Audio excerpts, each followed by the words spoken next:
Hannah Wallace and welcome to Finextra TV. We're here at Money 2020 Europe, and kindly joining me now in the press lounge is Franziska Zangl from NDGIT. Hello Franziska, thank you very much for joining us. Hi, thanks for inviting me. So some really big topics at Money 2020 this year is open banking, APIs and PSD2, and you do quite a lot of work in this area.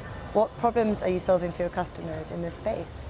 So basically the main challenge we see in banks is they not being flexible enough when it comes to implementing open banking services or digital projects.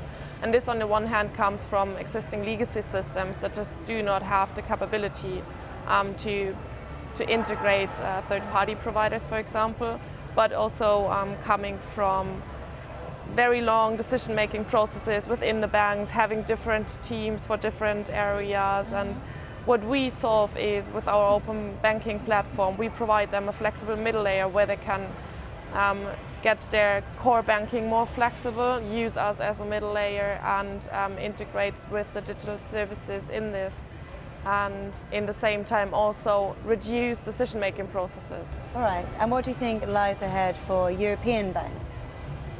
I think for European banks, they're just in the starting point of implementing open banking services, which now came with PSD2.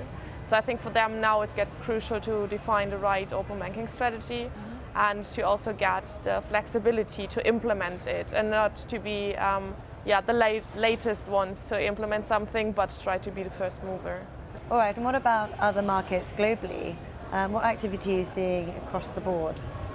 Yeah, so we can see a lot that Australia, Canada, Japan, Singapore, like everyone is now looking at how Europe did implement PSD2 and how we are achieving a better open banking market in the financial sector. So you can see PSD2 directives emerging everywhere, like Japan, for example, just released the playbook for APIs, or Australia implementing regulations for open banking. So what we can see is that there's a strong need in the market. Sometimes it's market driven, sometimes it's regulatory driven, like for example within Europe.